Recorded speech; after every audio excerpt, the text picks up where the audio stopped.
আবার চলে এসেছি দুই দিদি রান্নাঘরে। তো আজকে একটা রান্না করব, মানে সবাই হয়তো করেন জানি না, আমি ফার্স্ট টাইম করব আজকে। তো পটলের তো অনেক কিছু আমরা রেসিপি খাই, তো আজকে আমি পটল ঘন্ট করব। তো পটল 1 কেজি পটলকে আমি গ্রেটারে গ্রেট করে নিয়েছি, একদম ভালো করে ধুয়ে পটলগুলোকে ভালো করে গ্রেট করে নিয়েছি। ওটার জন্য লাগবে আমার লঙ্কা আর 2টো শুকনো লঙ্কা লাগবে ফোড়নে, কালো জিরা লাগবে, নুন লাগবে, হলুদ লাগবে আর চিনি লাগবে। আর ডালের বড়া করে দিয়ে করব এটা, এই যে ডালটাকে বেটে নিয়েছি। আর লাগবে হলো গিয়ে শেষে আমার পোস্ত লাগবে, পোস্তটাকে ভেজে গুঁড়ো করে নিয়েছি। আর কিছু মশলা লাগবে না আমার। তো কিভাবে করি পাশে থাকুন, দেখতে থাকুন। তো এখন আমি গ্যাসটা ধরাবো, কড়াইটা গরম হোক, ততক্ষণে আমি এই বড়াটার মধ্যে হলো গিয়ে একটু নুন, একটু হলুদ দিচ্ছি প্রথম,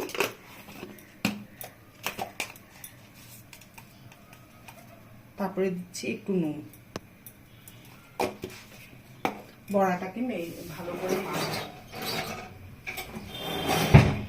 আর একটু লাগবে আমার কাশ্মীরি লঙ্কার গুঁড়ো।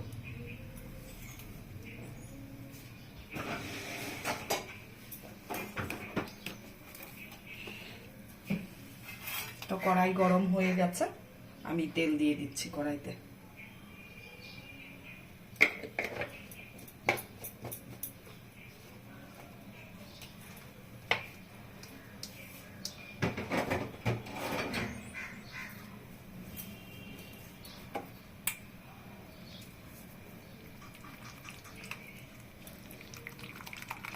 ডালটাকে ভালো করে ফেটিয়ে নিই নুন হলুদ দিয়ে।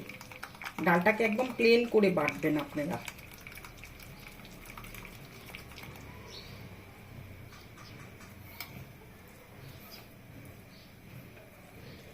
ডাল বাটাটাকে যত ফেটানো যায় না, বড়াগুলো তত সফট হয় আর ফোলে ভালো।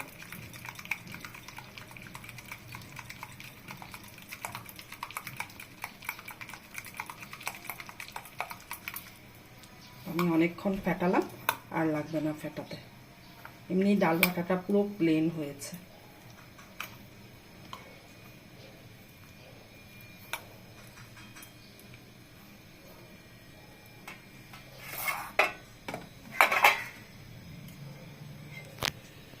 হয়ে গেছে, ধুয়ে উঠছে। আমি গ্যাসটাকে একদম সিম করে দিলাম। এই অবস্থায় আমি বড়াগুলো এখন ছাড়বো। ডাল বাটাটা দিয়ে বড়াটা যে করবো এটা এখন তেলের মধ্যে দিচ্ছি। বেশি বড় বড় করে দিবেন না, ছোট ছোট করে দিবেন।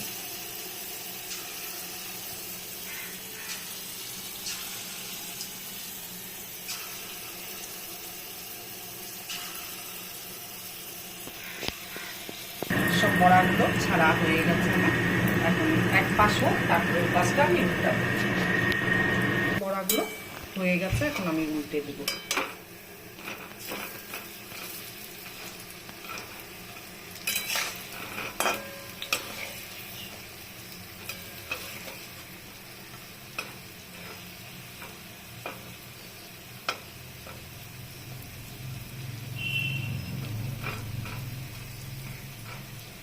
এক পাশ তো হয়ে গেল, উল্টে দিলাম। এখন এই পাশটা হয়ে গেলে বাস উঠে নিব বড়াগুলো।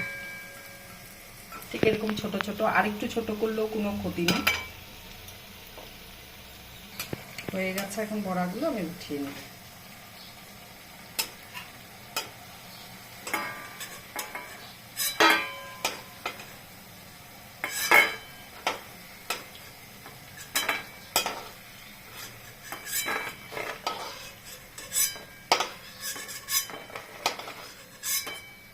সব বড়াগুলো আমার হয়ে গেছে। এখন আমি তেলের মধ্যে শুকনো লঙ্কা ফোড়ন দিব। শুকনো লঙ্কাটা টুকরো করে দিব।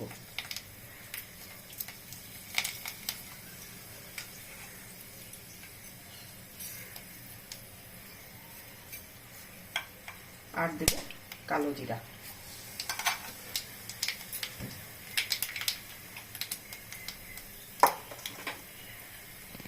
এখন এই পটলের গ্রেটটা দিয়ে দিব।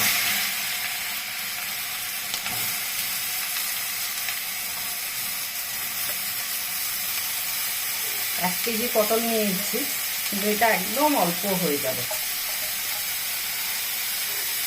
আমাদের তো লোক কম, আমাদের কোনো ব্যাপার নয়, অল্পতেই হয়ে যাবে আমাদের। যাদের বাড়িতে লোক বেশি পরিমাণটা তাহলে আরও বাড়াতে লাগবে। আর ঝাল যেমন আপনারা বাড়িতে খান, যার যার বাড়ির স্বাদ অনুসারে আপনারা ঝালটা নুনটা দিবেন। আমি বারবারই বলি একটা কথা।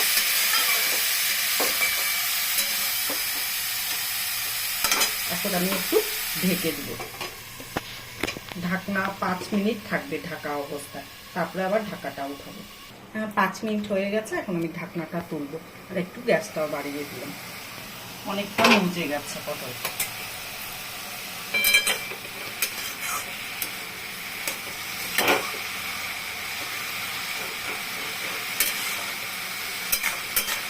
এটা কিন্তু পেঁয়াজ রসুন দিয়েও ভালো লাগে ঘন্ট। নিরামিষভাবেও করে খেতে পারেন, আবার পেঁয়াজ রসুন দিয়ে করেও খেতে পারেন।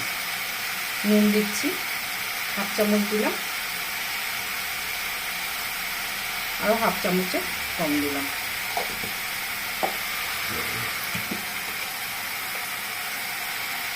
হলুদ দিব। যে কটা রান্না করি আপনাদেরকে কথা দিয়ে বলি যে আপনারা করে খেয়ে দেখবেন, নিশ্চয়ই ভালো লাগবে। একবার করে তো খেয়ে দেখুন, আমার ভিডিওগুলো দেখুন, করে খেয়ে দেখুন। একটু লঙ্কার গুঁড়ো দিলাম, ঝাল লঙ্কা না, এটা কাশ্মীরি রেড চিলি পাউডার, একটু কালারটার জন্য। কিছুই তো দিচ্ছি না, তো একদম সাদা মাটা রান্নাও ভালো লাগে।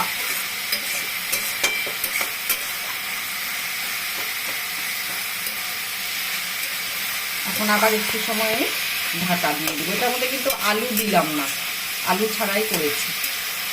কতটা হয়ে গেল কেউ বলবে? 1 কেজি পটল এখানে। আবার আমি ঢাকা দিয়ে দিব, মিনিট 2-1 জন্য ঢাকা দিয়ে দিব, তাহলে সুন্দর মজে যাবে। এখন নুন হলুদটা পড়লো তো।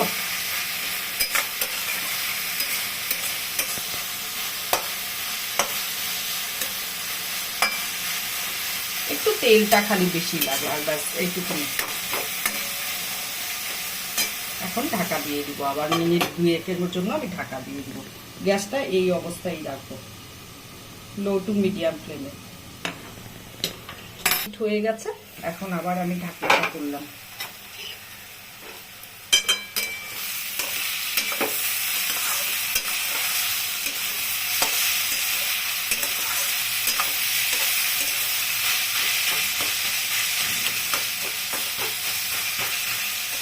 খুন্তির পিছন খুন্তিটা দিয়ে না এরকম একটু ভেজে দিবেন, তাহলে একদম মজে যাবে।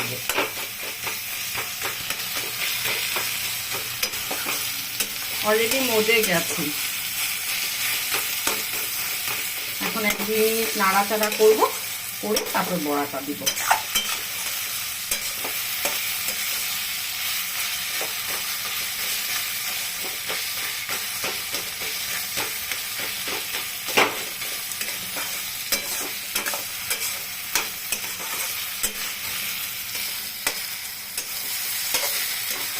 দেখে মনে হচ্ছে এটা পটলের ঘন্ট, মনে হচ্ছে বাঁধাকপি বা কোয়াশ পেঁপে এরকম লাগছে দেখে।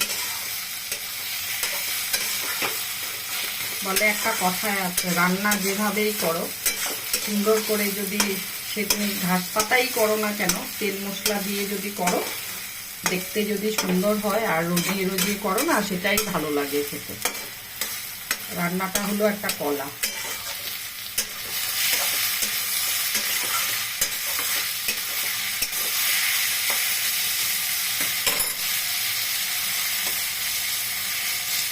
এখন গ্যাসটা আমি বাড়িয়ে দিলাম।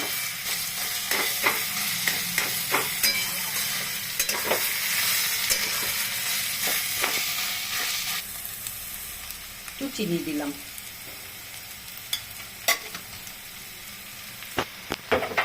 দিয়ে একটু নাড়াচাড়া করবো।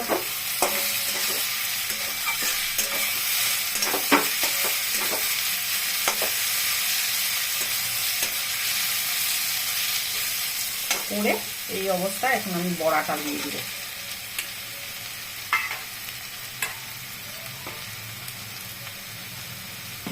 অল্প একটু জল দিব, দিয়ে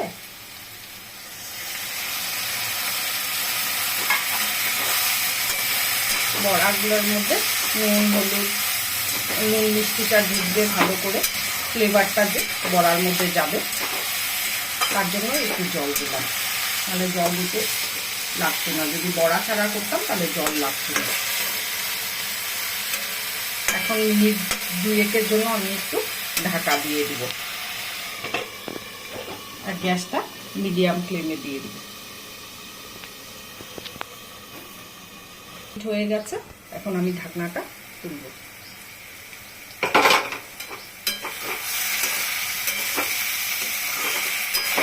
আমার রান্নাটা কমপ্লিট। চটজলদি রান্না এটা, খালি গ্রেট করতে যতটুকু সময় লাগে।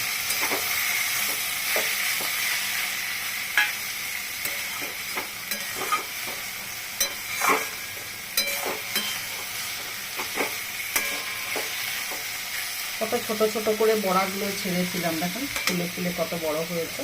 এখন আমি এই যে ভাজা পোস্তটা দিয়ে দিব উপর থেকে,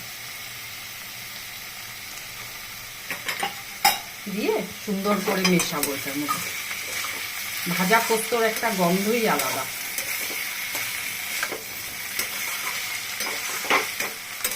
এটা দিয়ে আজকে 1 থালা ভাত খাওয়া হয়ে যাবে।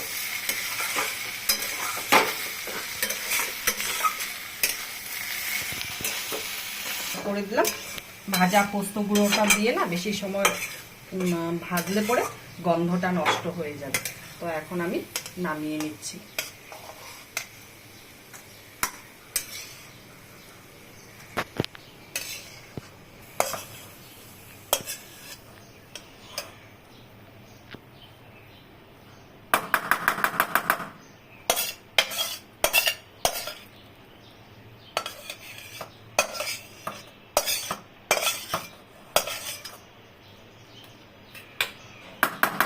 রান্নাটা হয়ে গেল। তো যদি ভালো লেগে থাকে রেসিপিটা, লাইক কমেন্ট শেয়ার অবশ্যই ফেসবুক থেকে দেখলে পরে করবেন, আর ইউটিউব থেকে দেখলে পরে পাশে দেওয়া বেল আইকনটা প্রেস করবেন। আর আরও নিত্য নতুন ভিডিও নিয়ে আসার জন্য আপনারা আমাকে সহযোগিতা করবেন। তো আজকের জন্য ভিডিওটা এখানেই শেষ। টাটা।